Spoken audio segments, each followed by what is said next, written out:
Welcome back to What Do They Know podcast. This week, the guys discuss the first place Chicago Bears and the surprising teams that are in danger of missing the playoffs. But hey, what do they know?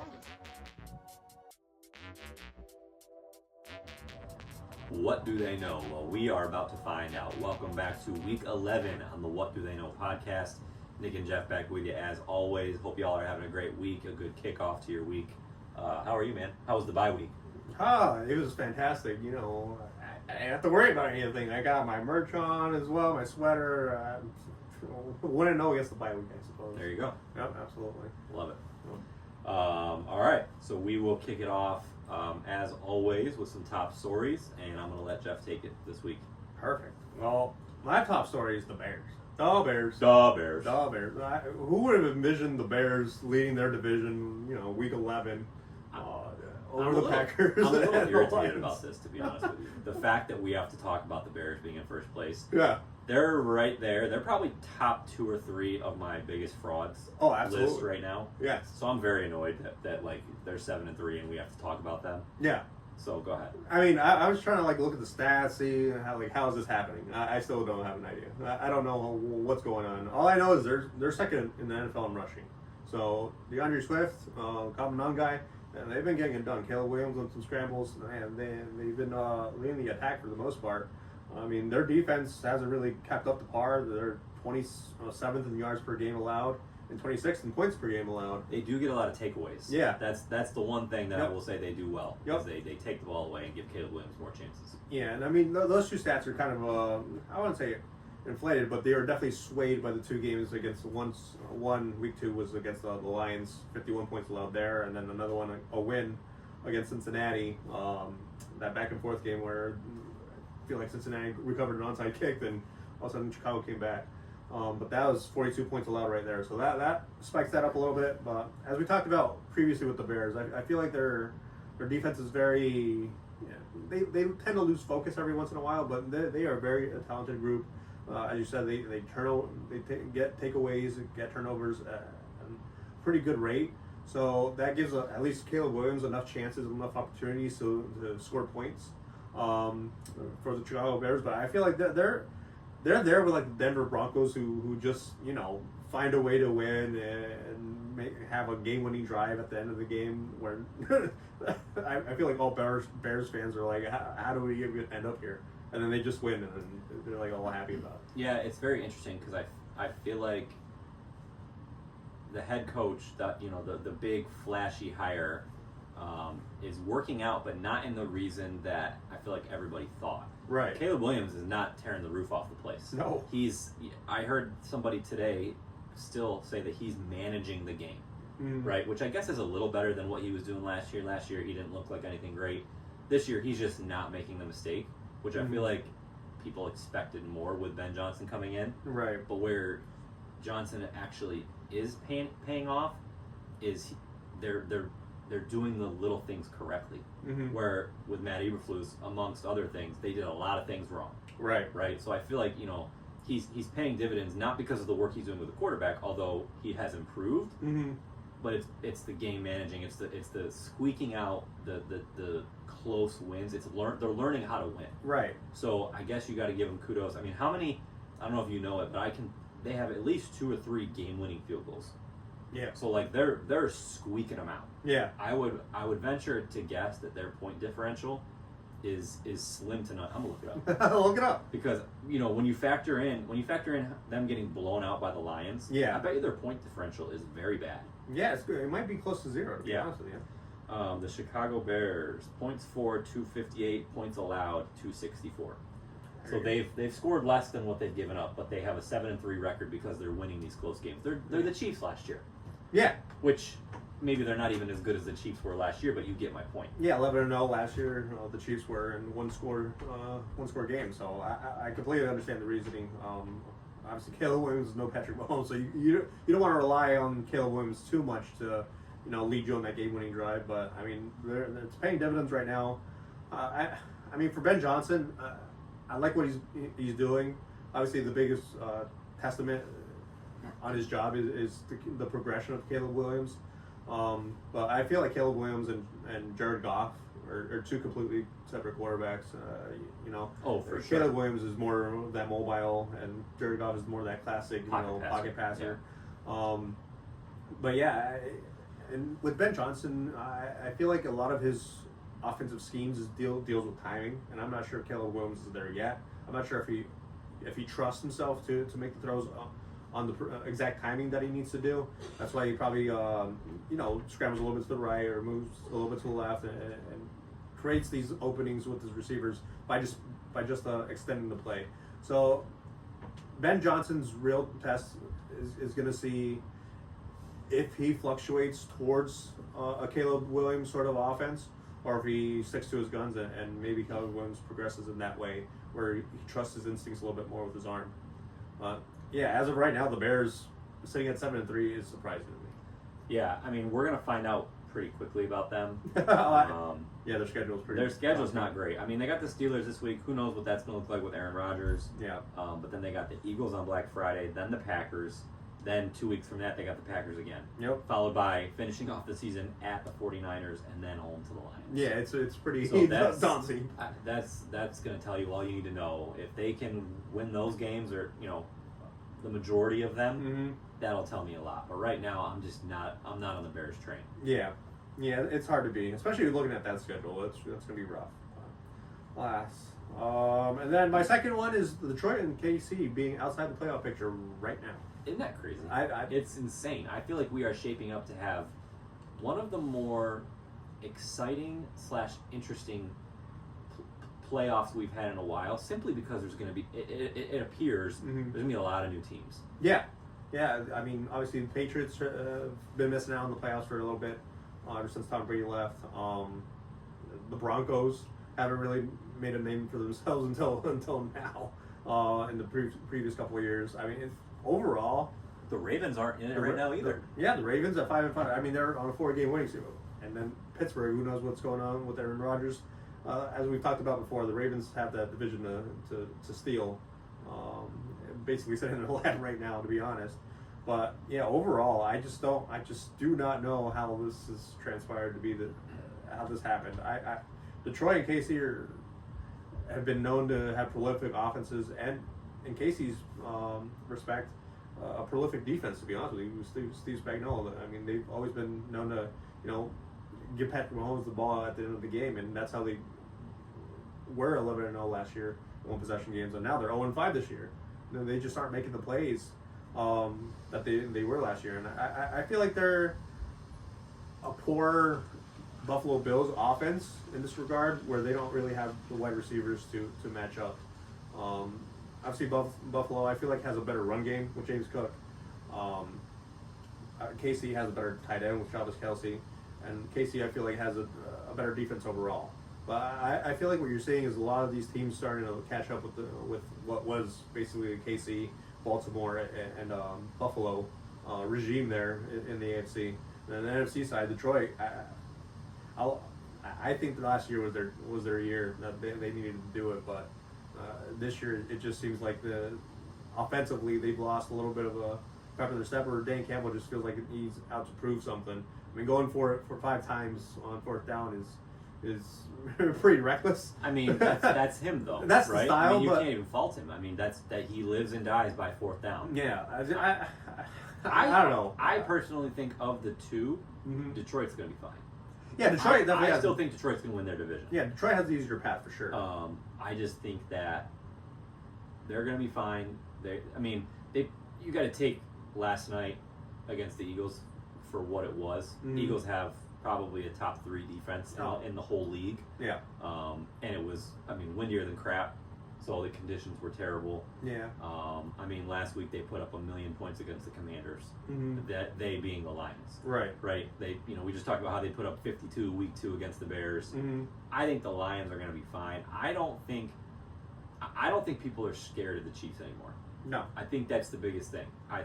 You saw the last couple weeks, the Bills got some tremendous pressure, some tremendous hits on Patrick Mahomes.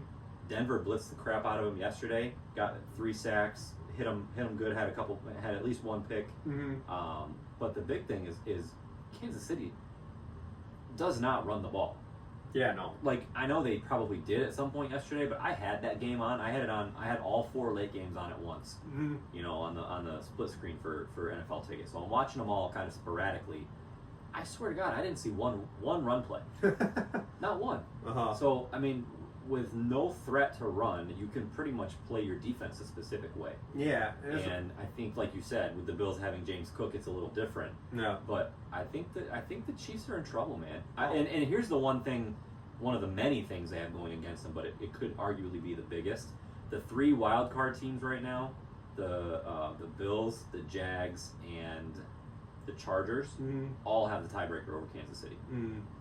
Yeah. So that doesn't play for them. Like, right. If it comes, I mean, Mahomes even said it yesterday, which I was actually really shocked at. He goes, you know, the division's maybe a little far fetched right now. Yeah, the 4-game lead. They're 4 games. They're 4 games behind. Yeah. So that's probably not going to happen. And I mean, the wild card, man, like to lose the tiebreaker to all 3 current wild card teams, is not good. Yeah, it's a steep hill to climb. I mean, obviously I feel like the one who might fumble last third of the season or last half of the season is probably Jacksonville. Obviously, there's not a lot of confidence. I mean, who knows what Jacksonville team you get every week? I'm so done with Jacksonville. What did they do? 35-6 over the Chargers? Unbelievable. I have absolutely no idea how that happened. But I mean, Chargers are sitting there at 7-4. Jacksonville 6-5, and then Kansas City at 5-5. So to me, I mean, it is a steep hill to climb. Obviously, you have the quarterback to do it. I feel like your defense has been playing at a high level. I don't think they've been, routed or anything. I feel like they've always been in the game. I mean, 0-5, 1-possession games. That's all the losses. But at the same time, I just do not see them having the offensive output that we come to expect with Andy Reid-led offense, to be honest with you. And I think that's going to be their shortcoming. As long as the Chargers and the Jags don't blow it. I mean, but you have Baltimore there. Even if they win their division, you still have the Steelers game ahead of you, 6-4. I mean, there's a lot of teams jumbled up there. Honestly, I'd be very surprised to see Kansas City not in it. At the same time, looking at it, I'd be like, yeah, it makes sense. It checks out. I still am of the opinion, like, I can't unseed them in the playoffs. Yeah, like, I can't sit here and say, yeah, they're done. Yeah, we can't envision Week 18, if they're not in it, okay, let's talk. Yeah. But I just can't. I can't wrap my mind around that. Mm-hmm. So I agree with you. Well, yeah. One last thing for Detroit: Sam Laporta, IR, back issue. Yeah, that's rough. Brock Wright steps into that role, but he had 7 targets yesterday and only 2 receptions for 8 yards. So that's going to be production that they're going to have to find elsewhere. I mean, but they have the weapons to do it. St. Brown, Jahmyr Gibbs, Montgomery. Take your Jamison Williams. You take your pick. But it is a big loss because that is a tremendous portion of their offense. Sam Laporta. That's it. That's all I got. All right, I love it. Yep. It's a good start. So it's funny. I thought that coming out of the Bengals and the Steelers game yesterday, I was going to be discussing one quarterback injury and what it could mean, and Joe Burrow coming back and this, that, and the other. But I'm actually starting with a different quarterback injury, being Aaron Rodgers. Right. So Aaron Rodgers didn't even play the second half with what they call a slight left wrist fracture. Yeah. So that's. I mean, we already talked about how we think that Baltimore has the clear path to the division, and that was even before this injury. I mean, Mason Rudolph came in yesterday and did not play terrible. His numbers 12 of 16, 127 yards, 1 touchdown. But again, that's against an abysmal of a defense in Cincinnati. An atrocity. Absolutely, just disgusting defense. So I don't know. I'm curious to see how much time Rodgers is going to miss, if any. I mean, that dude is tough as nails. You can say what you want about him, but he plays through. If he physically can walk, it seems like the dude plays. Yeah. So their next couple opponents, they play at Chicago this week. That's brutal. Then they got Buffalo. Then they're at the Ravens. So these next 3 games are crucial for Pittsburgh. So I'm really curious to see if Rodgers can play, and if he can't, what Mason Rudolph is able to do. Because one thing that I heard a multiple people comment on today was that it seems like Rodgers is pretty much, they called him Chuck and Duck. Like he just throws it to DK Metcalf real quick and then he ducks out of the way so he doesn't get hit. Where they commented, Rudolph is more willing to stand in the pocket, kind of take that hit, make some throws downfield. Myles Garrett can attest. Correct. With the helmet. Yeah. So I'm curious to see, I'm not saying, by no means am I saying that Rudolph is going to be better or it's going to be better for Pittsburgh. I'm just curious as what it's going to look like and what the offensive flow might look like. Yeah, the one good thing is basically Rudolph has been there a while. He's familiar with Mike Tomlin and how that whole organization works and what they expect from him. Mason Rudolph, he's had his opportunities there to be the starting quarterback. Obviously, it hasn't worked out in the way he probably would have wanted. But at the same time, if there's any quarterback that you think that's going to get you through, it's going to be a guy who's been there a while. But it's those 3 games: Chicago, Baltimore, and Buffalo. That's a tough task. The fortunate part for Aaron Rodgers is in his non-throwing hand, so he just needs catch the ball, hiking the ball. But you'd at least, the most winnable game there, I think, is the Bears, obviously. But to me, it's kind of a terrible timing that he suffered it right now. Yeah. If the Bears was on the back end of that 3-game little stretch here, I'd be like, yeah, they'd probably win that one and maybe put in Mason Rudolph for the first 2, just give Aaron Rodgers some time. Even if you lose both of them, it is what it is. But get Aaron Rodgers ready for the stretch. But if you lose all 3 of them, all of a sudden you're sitting at 6 and 7, and you're probably on the outside looking in. Well, that's rough for Mike Tomlin to decide what's going to go on. With Aaron Rodgers at his age, do you really want to go send him out there and risk even further injury? It's a coin flip either way. But to me, I'd probably trot out Rudolph if Aaron Rodgers has any discomfort in that left arm. What do you even put on that? Like a brace of some sort on his left wrist or something? I was sitting here trying to think, like, mechanically, how much you actually use that hand even for. Yeah, you just catch the ball, I feel like. You've seen quarterbacks that have an injury to their offhand where they hand off using their good hand. Yeah, I've seen that. It's not uncommon. Right. Snaps. It's your bottom hand. Yeah, it's hit right there. So you're taking the ball right to that injury. So yeah. It's got to be bad enough because he didn't play a whole second half yesterday. Right. So it's curious, but I was sitting there today, almost like trying to mimic taking the hike and like what you do as a quarterback. And to me, it's easy for me to say. It's like, oh, it's your left hand. You don't hardly use it. Like just get in there and throw the ball. But what do they know? What do they know? Yeah. She's your right hand. Come on, man. So I'm really curious to see what if he plays and what it looks like, and especially if he doesn't play. Yeah. But if he doesn't, all of a sudden you're thinking about Mike Tomlin's winning record in that streak. Yeah, for sure. Yep. Agreed. So my second top story is Atlanta. And I don't know if this is necessarily as much of, do you already have something on Atlanta? No. I don't know if it's necessarily a top. I'm just wondering why. That's what I was like, okay. I'm just wondering why. Why the hell are you talking about Atlanta? Shut up. So I wrote this down, and maybe this is not necessarily a top story, but it's more of a bold take or an overreaction. But I think Atlanta after this season could potentially clean house. Oh, they should. I think that they might reevaluate being Michael Penix Jr. and I think Raheem Morris. Raheem Morris for sure. I think they're both gone. Yeah. So they lost yesterday. They blew a huge lead against Carolina, who's the Cinderella frustrating team. One of the most frustrating teams in the league. Are you going to be good or are you not going to be good? Right. Just make up your mind. But Atlanta, so Michael Penix re-aggravated a knee injury, and it sounds like he made it worse. So he's going to be out for the season. This, did you know, we kind of already knew, but when I saw the number put on it, between college and pro, this is his 5th season-ending injury. I know that. 5th. Between college and pros. So, you are what you are. Yeah. Right? You're injury prone. This is going to continue to happen for him, in my opinion. And quite honestly, even a healthy Michael Penix, what have they done? Right. From an offensive standpoint? Yeah. They have all the weapons in the world to be dynamic.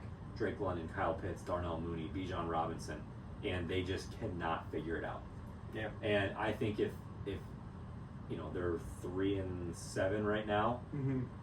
if they don't, I mean, what number do they have to get to keep for Raheem Morris to keep his job? He finished 8-9 last year. He's 3-7 this year, so that's 11-16 overall as for his time as the head coach. Mm-hmm. I just think it's bound to happen. We need to add him to my list that I had a few weeks ago of coaching vacancies, because I think Atlanta is going to be right up there, and I think that they're going to be in the mix for a quarterback. Yeah. Which is crazy and really sucky for them, because their first round pick, which right now I think is slated to be number 8, goes to LA. Goes to the Rams. That's just terrible. Yeah.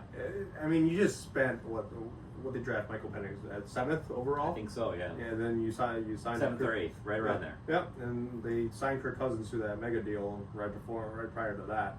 I mean, I feel like they just everything they've done or tried to do just backfired on them. Raheem Morris, I think it's pretty obvious that he's not the man for the job anymore. I feel like this is 2 years in a row. We both went in thinking Atlanta might win the division, or I picked them to win the division. Or is at least the most talented to challenge Tampa Bay for the division title. And it's been 2 years of just pure mediocrity at this point. They should be doing a lot more with the talent they have, whether it's scheming or just overall focus, or maybe there's some in-house stuff that's leadership issues. Obviously, Michael Penix, with his injury history, Kirk Cousins being ousted halfway into his first year as quarterback. And Cousins looked terrible yesterday. Yeah. When he came in, he looked terrible. Mm-hmm. And I love Kirk Cousins. Yeah. Big Kirk Cousins fan. Yeah. But, I mean, if he wasn't handing the ball off, he was checking it down to Bijan or Tyler Algier. Yeah. Like, he did not stretch the ball downfield, couldn't make any throws. He looked like a shell of the old Kirk Cousins. Yeah, it's been such a 180. If that's what they have for the rest of the year, yeah. And not to mention Drake London is injured now for he's out at least this week. Who knows? He's got a PCL knee injury. Ooh. So who knows how long he's going to be out? They've already ruled him out for next Sunday. Mm-hmm. It wouldn't surprise me if it's longer than that. Okay. And I just think that it's going to go downhill really, really fast. Who was their head coach prior to Raheem Morris? I can't remember. I'm trying to remember because it seems like no coach can figure out Atlanta. Yeah. Like they have had the offense to be good for several years now. I mean, Drake London has been in the league, I want to say 4 years, same amount of time as Garrett Wilson, because they drafted him before the Jets drafted Garrett Wilson. Okay. That's the only reason I remember that. Right. So it's been, I think this is their 4th year, and everybody has been saying it was Kyle Pitts the year before that. Kyle Pitts, yeah. So it's like, man, why can't they figure it out? Right. And I think, I want to say they had an offensive mind prior to Raheem Morris. Obviously, Raheem Morris has a defensive background. Mm-hmm. I'm going to look it up right now. Yeah, look it up. As soon as you say it, everybody will be like, oh, yeah, that's Yeah. right. Especially with Atlanta being in the Saints division, but shows how little input they put. Mike Smith? Was it Mike Smith? Mike Smith? Yeah. Oh. I thought he was a lot longer. Hold on. I thought there was someone else in between them. This is where I need AI. ChatGPT, where you at?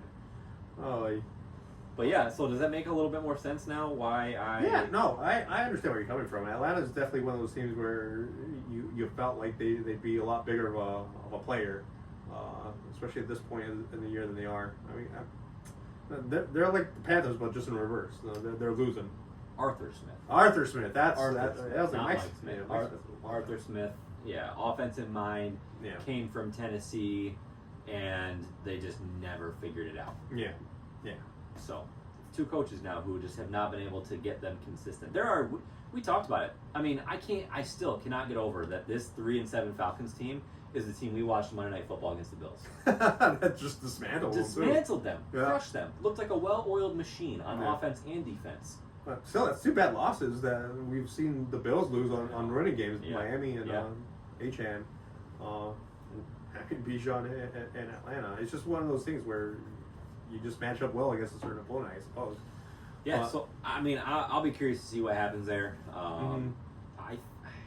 part of me thinks they're going to get rid of Raheem Morris and keep Penix, which I think is a mistake. I mean, at this point, what do you even do to change the quarterback situation anyway? I mean, They don't have the draft capital exactly. because they gave it all away. Yeah. So it's almost like they kind of have to stick with him, and the only thing left to do is change the coach. Yeah. So To we'll me, see. it's the coach. We'll see what happens there, but it's a curious team for me to watch in all off season. Perfect. All right, overreactions. What do you got this week? So I'm shifting over to another NFC South coach.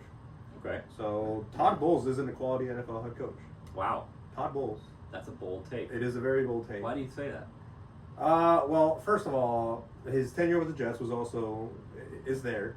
Is there. That's a thing. And But then, every coach does that with Yep. the Jets. So but he's been in Tampa Bay. This is his 4th year there.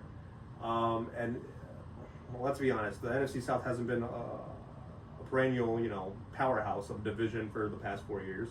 And let me say his records: 8-9, 9-8, 10-7. He's improved Okay. by 1 game every single season. Okay. He's 6-4 this year. Yes, you have a winning record in kind of a lousy division, but to have those records and to have Baker Mayfield for the majority of all of that, especially with the offensive production that you had from Mike Evans, your defensive-minded coach, and you're allowing 44 points to the Bills.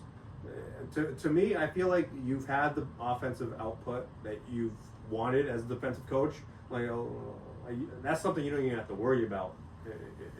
I feel like this is a defensive coach's dream to be in this position. But yeah, I feel like every year we tout the Buccaneers as a potential player in the playoffs, only to be let down just because they get outscored.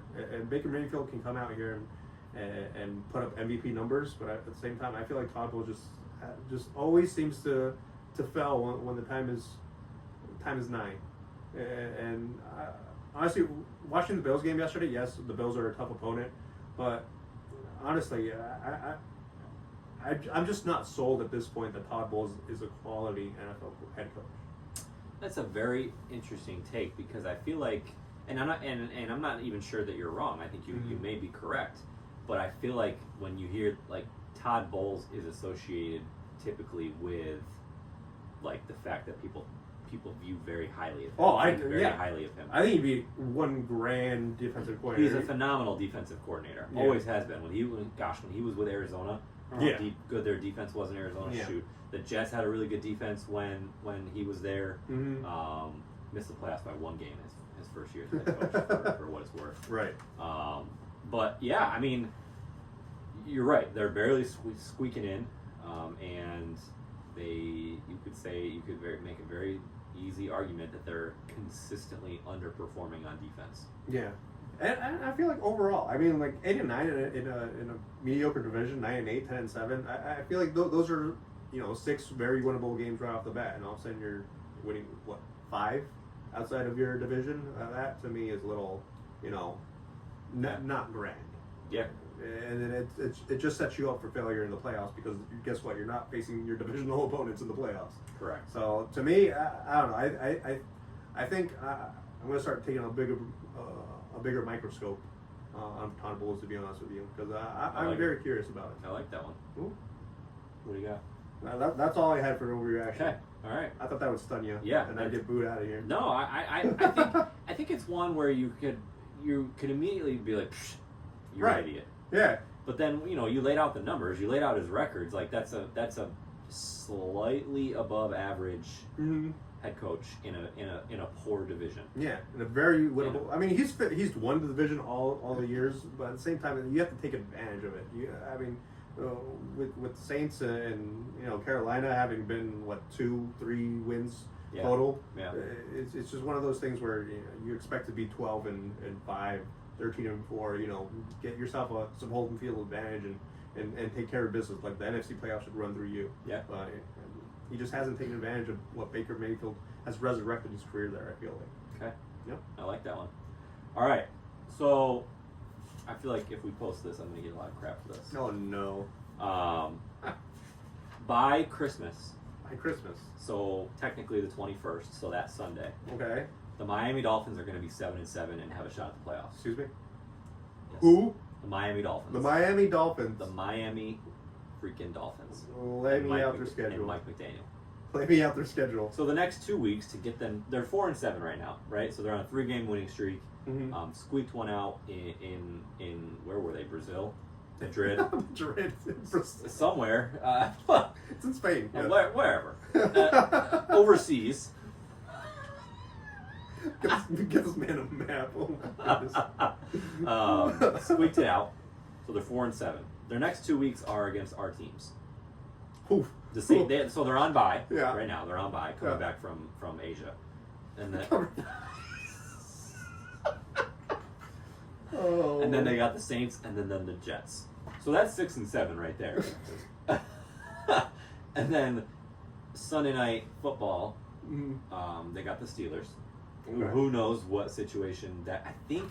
So now that I say that, I think that's in Pittsburgh, which we all know how they do in cold weather. Cold weather, yeah. Yeah, it's in Pittsburgh, and Yeah. it's actually Monday Night Football. But if they win that game, they're 7-7. They play December 21st Sunday Night Football against the Bengals. And I truly believe if they get to 7-7, they have a real shot to make the playoffs. 7-7. They can win out and go 10-7. That's a brutal claim. That's a brutal claim. It's a nice way of saying that I'm an idiot. I mean, okay, I'll give you, us too. We both, our team suck. Yeah. We're honest about Yeah. that. So I think Miami has definitely kind of figured it out a little bit more. Tua hasn't been turning the ball over at the pace that he was the first half of the year. Achane has been otherworldly for that offense. Yeah. I mean, McDaniel's kind of like turned the keys to the engine, and this is kind of why I called him an enigma when we were doing our preseason. They still are. Yeah. Because they have the offense to pull off these sort of runs, especially with not potent offenses like ours. I mean, Tyler Taylor and Tyler Shock probably ain't going to scare the world, to be honest with you. But it is what it is. I mean, in Pittsburgh, I mean, if you can get Achane the ball and somehow, run the ball on Pittsburgh, you have a real shot there. So, I mean, it is a little bit of a reach. I mean, because as we talked about, Jacksonville's at 6-4 or 6-5 right now. I mean, 7-7. I mean, Jacksonville can only win one more game, and at that point, you got all these other teams in front of them too. Yeah, so Jacksonville's 6-4 right now. They hold the last wild card spot. Mm-hmm. I mean, the only teams that are above Miami, just for the record, that are outside of the playoffs, are Houston, Kansas City, and Baltimore. Okay. There's only 3 teams they got. Well, counting Jacksonville, there's 4 teams they got to jump. Mm-hmm. I mean, I don't think it's that crazy. I mean, they have the schedule to do it, I suppose. Correct, yeah. they do. Especially So I'll just give you their whole schedule. Hold on, what did I just do? So their schedule as a whole is very doable. Mm-hmm. So they're on bye, coming back from Poland. They're home to the Saints. They're at the Jets. They're at the Steelers. They're home to the Bengals, which who knows, Joe Burrow, no Joe Burrow, what that's going to look like. Yeah. So here's why I say they need to get to 7-7, and I didn't phrase this correctly. It's crucial that they get to 7-7 because their remaining 2 games, or really 8-7, their 2 games to finish the season, home to the Bucks, and then at the Patriots. So that's where the schedule gets challenging. That's where, you gotta be 8-7 with those last 2 weeks left to have any shot. But those other, the Bengals, the Steelers, the Dolphins, the Saints, the Jets, those are winnable games. Yeah, those are very winnable games. So I mean, I don't know. I think it could be crazy. I said, as I was writing this down, I think I did the same thing with the Dolphins last year. I'm pretty confident that I went on a rant about how they were going to sneak in the playoffs and it just didn't happen. So take that all for what it's worth. I guess I just have something for the Dolphins and Mike McDaniel, man. Like I like watching their offense. I really do. Yeah. I love watching Devon Achane partly because I have him as a running back and he's been just a gold mine. Yeah. From a fantasy football perspective, but when they're good, they're a very fun team to watch. Yeah. Offensively. Yeah. I mean, they didn't have their best offensive production now in Madrid. Spain. Correct. Yes. Yeah. But at the same time, ever since the chance for Mike McDaniel to lose his job it come out and they fired the GM instead. I mean, he almost lost his job this week, by the way. Who did? McDaniel. Oh. If they would have lost that game in, Because of the fourth Cancun, I'm just gonna continue to say random places because I know it bothers you. Yes, that fourth down in regulation when all you needed was a field goal to win the game and take the lead, and he decided to go for it and got stuffed. Dude, that was a fireable offense if they had lost that game. Yeah. But they didn't, and he lives to see another game. Yep. So, but yeah, let's keep an eye on Miami. I will keep an eye on Miami. Okay, I'll revisit this every week. Perfect. Miami tracker. And then my second one, so I'm just going to apologize to Shane Steichen. I'm going to apologize to Mike Vrabel. I'm going to apologize to anybody that you want. Who you nominate for Coach of the Year? Dude, it's done. It's over with. Oh, is it? It's done. Kyle Shanahan's Coach of the Year. Kyle Shanahan. The fact, and I talked about him a few weeks ago, early in the season, but the fact that they are 7-4 with the amount of injuries, and they're getting right. They're getting healthy. They had Purdy back. They destroyed the Cardinals this week.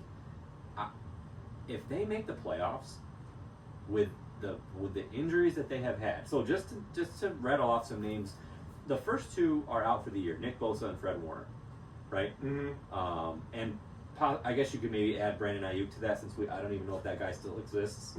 Or Ricky Pierce. Did Ricky Pearsall play this week? I didn't see. But guys that have missed, He should have. extended time. Brock Purdy, George Kittle, Brandon Ayuk, Ricky Pearsall, Nick Bosa, Fred Warner. There's other guys that I didn't even write down. Like the list goes on and on and on and on. Yeah. This is his best coaching job. It's far and away. It's not even a contest. I just so envy having a coach like that. As a fan of a dysfunctional team. And who knows? Aaron Glenn could turn out to be great. I'm not giving up on him yet, but just Kyle Shanahan, like it's literally a masterclass what he's been able to do this far. I can't believe that they're 7-4. Yeah, no,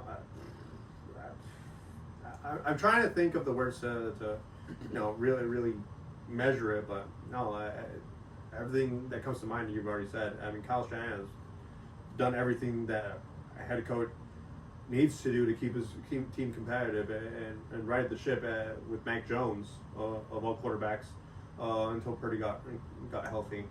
I mean, as they're getting right, all of a sudden you wonder if this is a three-team race for the NFC West, to be honest with you. Obviously, the Rams are flying high right now at 8-2? They're 8-2, yeah. Seattle's right behind them at 7-3, and then San Francisco at 7-4. I mean, and San Francisco has beaten Seattle already this year. Yep. So to me, yeah, San Francisco has always been that dirty, get down in the trenches sort of team that knocks you in the foot and right in the face, and like maybe if you beat them, but you'll remember them, sort of thing. And I mean, I'm not sure if they have what it takes to really make a deep playoff run. To be honest with you, I think the injuries with Fred Warner and Bosa have kind of dictated that much. But I mean, Christian McCaffrey is a game changer. Obviously, if you get Juwan Jennings and Pearsall and Brock Purdy and George Kittle, that connection reestablished, all of a sudden you're looking at a very competent offense. But Kyle Shanahan, honestly, he's looking at some votes. I think it's a little bit of an overreaction just because of how unexpected both the Colts and Patriots have come out of nowhere in their respect. So I think it's probably going to come down to one of those two coaches. But yeah, Kyle Shanahan has definitely earned his praise. I feel like every team in that division is kind of found their long-term solution at head coach, except the Cardinals. Yeah. Obviously, Sean McVay has been there a while, and he'll continue being there for as long as he wants to be there. And then Mike Bell there in Seattle. Yeah. It's been tremendous to watch that division flourish into what it is now. So here's a take I heard this morning, which as he talked through it and explained his reasoning, I'm like, that's a bold take, but I like it. So I was at the gym, I was listening to Unsportsmanlike this morning, and they were talking about the Eagles and who from the NFC can beat the Eagles, and they talked about the teams that you associate with winning, the Lions, the Packers. They can never beat the Eagles. Right. And Evan Cohen was like, who I think could beat the Eagles? the 49ers, because they've done it. They're the one team in the NFC that over the last 2 or 3 years you can say has had success against Philadelphia. And I'm like, dang, that's really interesting. That's really good. Like, I like that. So it might play out too with it how could. the seedings are too. It could. It very easily could. The 49ers are what, the 7th seed right now? That's a great question. Let's see. Let's check it out. Maybe above that. I mean, 7 wins should get you somewhere up there, but I just broke my phone. oh, you broke your phone. Fantastic. Yep. All right. 7 seed. Yep. Yeah, 7th seed. Yep. 7-4. Wow. 7-4. 7 seed. Yeah. Well, So who knows? I thought that was a great take because he's right. Yeah. The Niners are the only team that really has had any success against the Eagles in the last, call it, 5 years. yeah, the Rams still the 1 seed. All of a sudden, the Eagles are the 2. Oh, the 2 Rams was the other team that they were like, the Rams can't beat the Eagles, the Lions can't beat the Eagles, and the Packers. That's what the team was. It was the Rams, so that's why he called out Niners. the Niners. And I thought that was a great take. So we'll see. Yeah. See what happens. Yeah.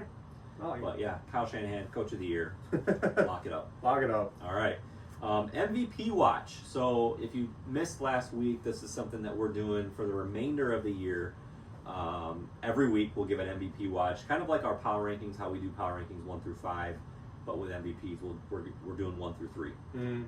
Give you our top 3 candidates for MVP, why, if it changed from the week prior, maybe it didn't, and just kind of talk through it, because one thing that we've learned from doing this show for 3 years now and talking about the MVP race is that it gets a lot of attention. Yeah. That's probably the most feedback we get on this show is when we talk about MVP, because everybody for better, has, for worse. yeah, for good and bad, because everybody has different opinions on how they view MVP. Right. And so I just think that it's a good topic. Yeah. So MVP watch. I'll let you go. You can tell people what your list was last week, and then if you have any changes this week. Yeah, no, mine stayed the same, to be honest with you. Last week it was Jonathan Taylor, number 1. I still have him as my personal front runner. Matthew Stafford, obviously coming off a important win, especially for the NFC West title over the Seahawks. That's your main opponent for the crown there. But he had another couple of touchdowns. So Matthew Stafford stays at 2, and then Drake May. I'm curious to see how you feel about Drake May. Obviously, you've been a little bit not on the boat for Drake May, on the anti-Drake May boat, if anything. So obviously you saw him on Thursday night against the Jets. I'm curious to see your thoughts on Drake May. Yeah, so I was impressed. Okay. I didn't walk away thinking like, oh my God, what an idiot I am. He's clearly the MVP. I didn't have that reaction. Right. I thought that he's playing better than he should be for a second-year quarterback. He's very in control. Yeah. Like the Jets, I felt like multiple times were a half step away from sacking him, but he was able to move his feet, shift in the pocket, throw at a weird angle. I mean, he started the game, I want to say it was like 12 for 12 or something. He had a lot of completions in a row to start the game, so he played great. He played very well, very in control. I don't know. I guess I just don't see. He's playing well enough to win, but does that make him an MVP? Yeah. Remove him from that. So again, my take on MVP is remove that player, and what does that team become? Insert somebody else, and I still think that the Patriots are a dang good team. So I don't know. Did my opinion of him grow? For sure. I thought he played very well. He uses his tight end, which we talk about. Young quarterbacks love a good tight end. Hunter Henry had a heck of a game. Stephon Diggs had a good game. But in reality, Trevion Henderson kind of stole the show. Yeah. He was the other rookie that had the best game the best game of the day, you could say. Yeah. And it should have been the Trevion Henderson show a long time ago. In New England, to be honest with you. So again, I think he's a great player. I think that they found their franchise quarterback. Don't get me wrong. Right. Which pisses me off. And I think that he's, like I said, he's midway through his second year. Yeah. He looks well above his time. Yeah. But I don't quite understand the MVP hype. Yeah, I mean, it didn't look like he did anything like, tremendous on Thursday night that puts him above, something like Josh Allen did yesterday. I mean, Josh Allen gets the superb plays or, the long passes. I think he's the only player in history to throw for 3+ touchdowns for 20+ yards, and rush for 3 more or whatever it was. Some insane stat. I mean, Drake May probably won't give that to you, but what he is steady. He's steady, steady Eddie sort of ball. So to me, Drake May kind of goes with the whole best quarterback on the best team sort of case, and maybe it is a flawed discussion in how we view the MVP race, or how the media views the MVP race in terms of who we start discussing. But Drake May, I mean, being third in the league in passing going into last week, I mean, that kind of speaks dividends, especially with the cast around him. I feel like we don't really know a lot of his receivers outside of Stephon Diggs, Demario Douglas, Kyle Williams with a long ball here and there, and Hunter Henry. He's been feeding the ball to Hunter Henry pretty consistently all year. So, and with the emergence of Travion Henderson, it's only going to spike up his numbers. I feel like a little bit more with a little bit more of a screen game, and anything thumping, because I feel like I think we both can agree that Henderson is a lot more explosive than Ramondre Stevenson, to be honest with you. But it's going to be interesting to see where he ends up in the ranks in terms of touchdown and interception ratios, or touchdowns overall, yards by the end of the year. But as of right now, I think Matthew Stafford definitely has the overall quarterback situation outplayed overall against Drake May. I definitely pick Matthew Stafford having a career year over there in LA over Drake May right now, but Jonathan Taylor still to me is the front runner. I think most sports books have Stafford as the favorite right now. Yeah. Which I can't argue with. Yeah. So I made a slight tweak on mine this week. Okay. I still have Stafford 1. I still have JT 2. Mm-hmm. Baker, my boy Baker took, he fell off this week. And I feel like I need to issue a public apology to Josh Allen for not being on my list. Josh Allen. Because that game yesterday really was a reminder that, like, this Buffalo team would be a disaster without him. He's the MVP. Do I think he's going to win it right this second? No, I do not. Do I think that if he continues, I think that yesterday very easily could have catapulted him to eventually where we're like, yeah, Josh Allen's going to win MVP again. Because you just talked about it. 6 touchdowns, 3 rushing, 3 passing. My fantasy team thanks you. 57 points. I still might lose, by the way. Ooh. Which is depressing. Yeah, look at that. But, I mean, again, as I was writing this down, as I was going through it, if you use my argument, if I'm going to use my argument against myself, remove said player from the team and evaluate that team, my God, the Bills would be so bad. Yeah. They'd be so bad.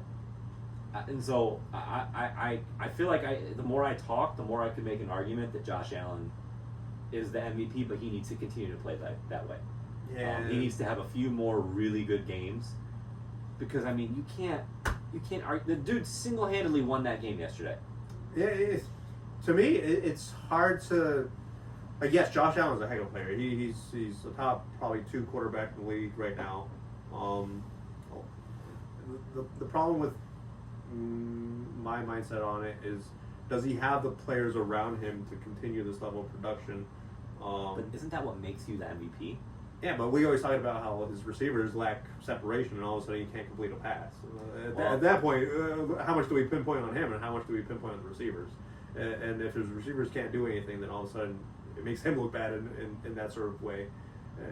And then his MVP case kind of goes down the drain. But yes, he's very fond, or we've come to expect him to put these sorts of performances maybe 3, 4, 5 times a year.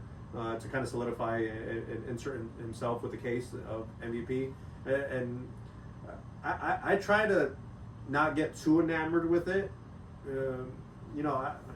because it's 2 sides of the same coin. Honestly, who do you want, the steady Eddie, or do you want the guy who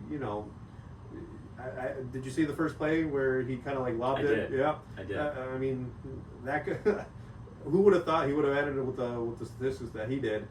After that, kind of poor decision. Yeah. But I mean, if his receivers aren't separating like that. They haven't been in some games previously. All of a sudden, what does that make Josh Allen at this point? All of a sudden, you're starting to rely on James Cook in that run game to kind of create the separation. And I mean, it all works together. I talked about how James Cook is a lot more viable and a lot more potent and important in that offensive scheme than he's let on to be. But yes, Josh Allen will have these games, but I'm not quick enough to bite on that right now. Okay. Yeah. Well, he took over my third spot. Yeah. So we'll see where we end up the next couple weeks. The Bills have an exciting matchup Thursday Night Football. Yep. So I mean, I feel like anytime one of the big names has a primetime game, and God forbid they play good, it's MVP. So right. That it could get even higher next week if he has a good game on Thursday against a really tough Texans defense. Yeah, really tough. If he can put up 44 points on the Texans defense, now we're talking. Now we're cooking. Yeah, yep. For sure. All right, so we will switch over to power rankings. What do you got this week? Power rankings. So Colts were on bye, so they stayed at 1. Pats won. They stayed at 2. Seahawks lost, so they got out of my power rankings. So I have the Rams taking over their spot. Makes sense to me. The Broncos jumped up a spot. Makes sense to me. Makes sense to me. Yep, there you go. Yep, works out, checks out. Broncos, they moved up a spot. They continue playing to the level of their opponent. And, it's like you got to be faster than that commercial. Yep, yeah, that's the Broncos all day. And then number 5, as much as I hate it, I got the Eagles in there. Vic Fangio and that defense is playing at a very elite level. That offense though is just it's sometimes cringeworthy to watch.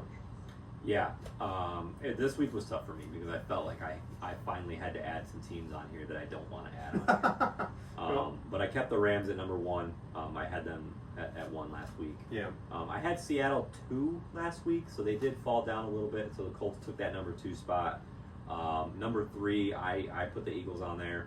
Okay. I think that we are so quick to point out when teams have an easy schedule. Yeah. But dude, you look at the teams that the Eagles have beaten. Mm-hmm. They've played everybody. Yeah, I mean, just off the top of for... my head, they beat the Rams, the Lions, the Packers. I mean, they're playing the first place. Everybody. Schedule. Yeah. Yeah, So they're playing first place. and they're winning. Yeah. So their defense is as good as it gets. Mm-hmm. Their offense, I think, will eventually figure it out. So I have them at number 3.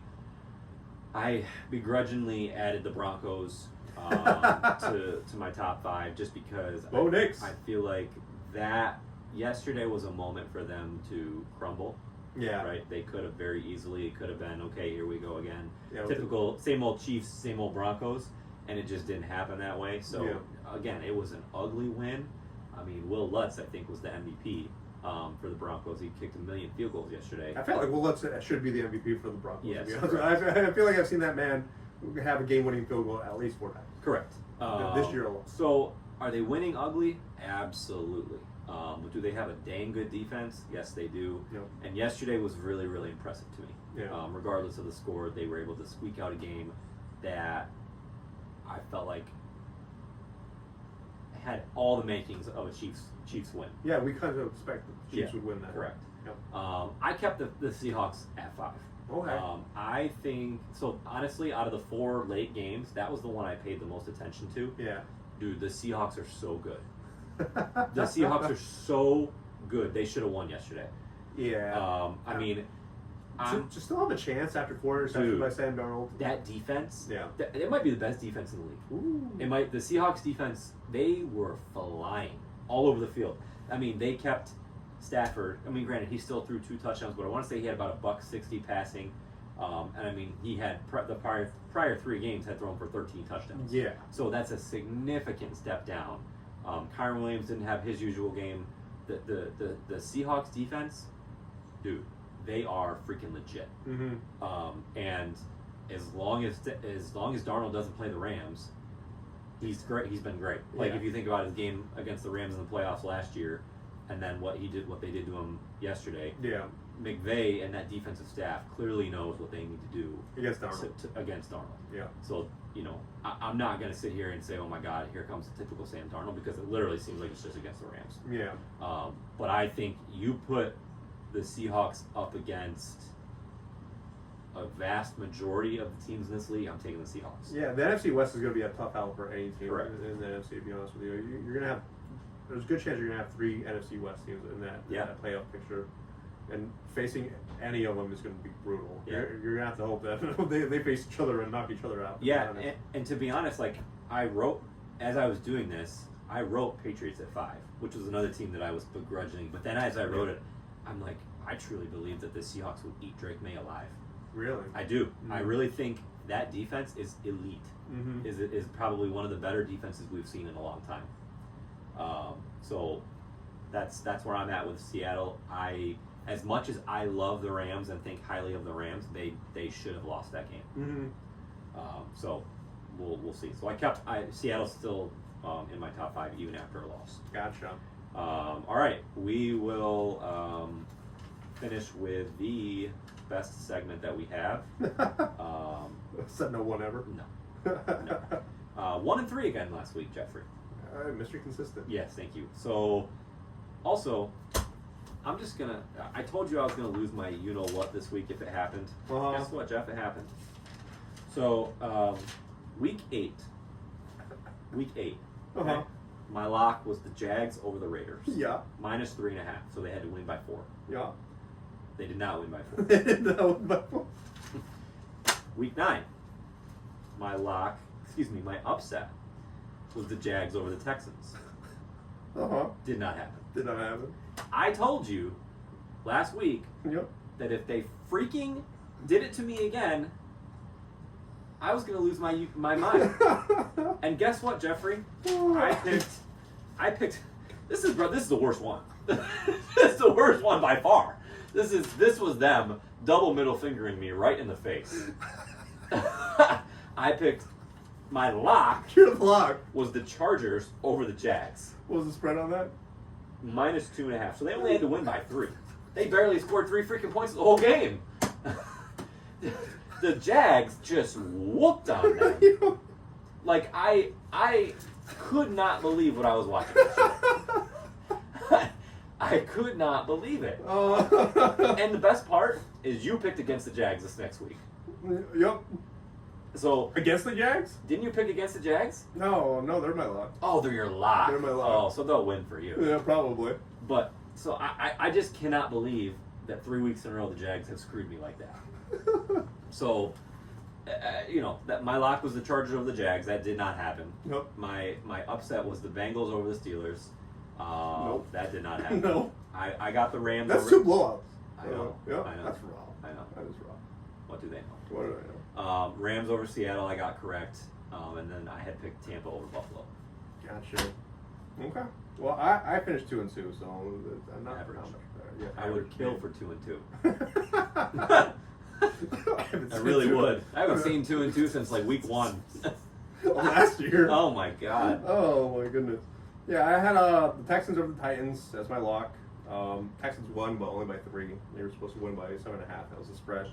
So that didn't happen. Panthers over the Falcons was my upset.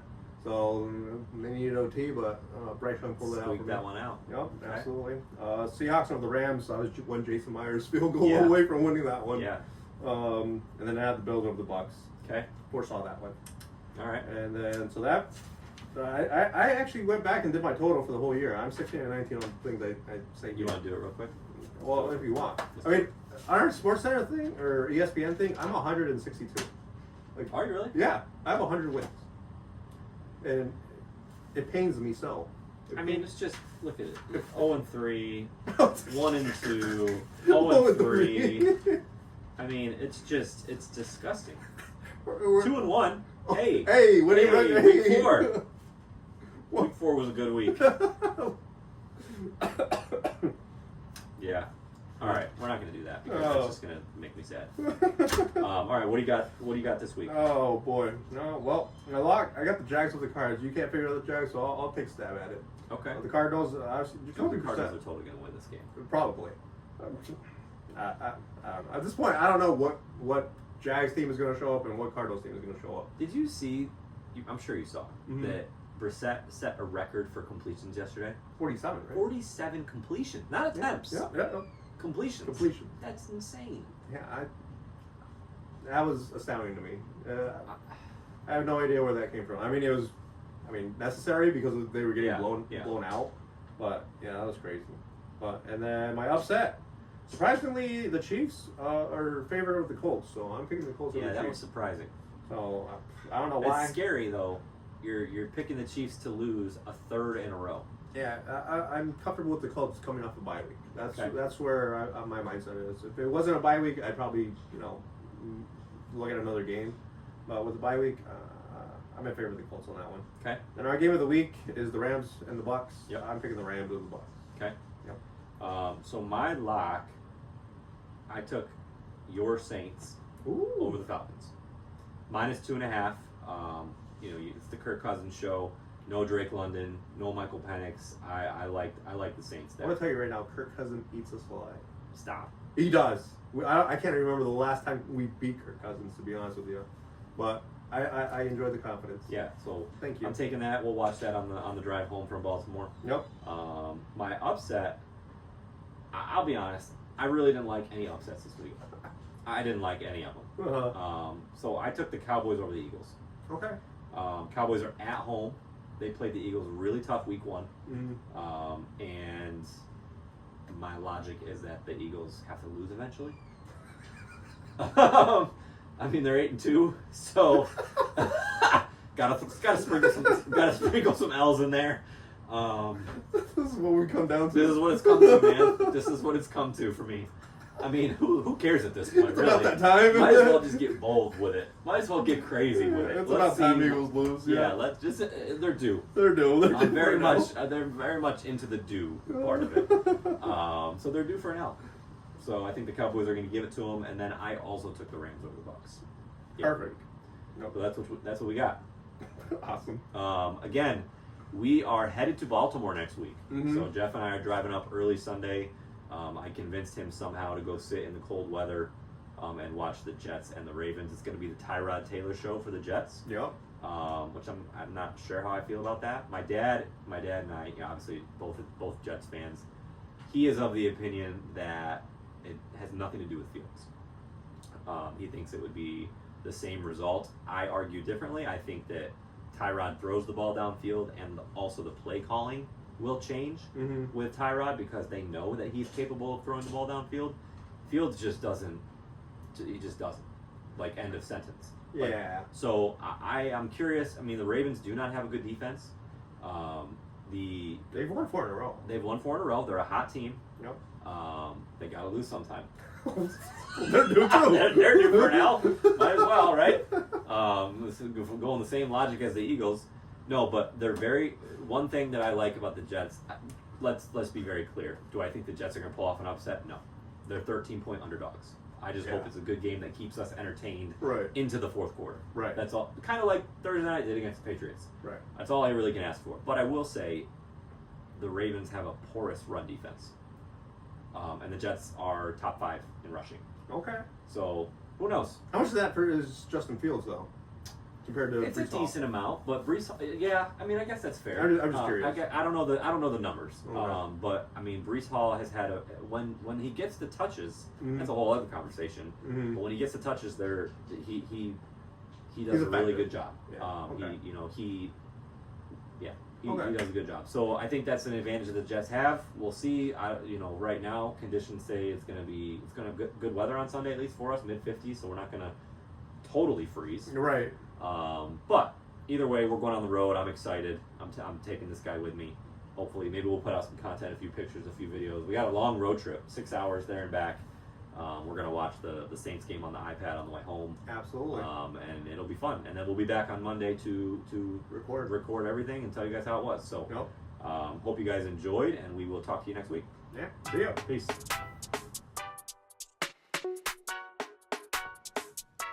We want to hear from you. Stir up some conversation or controversy and reach out to us on our social media platforms to add to the weekly conversations.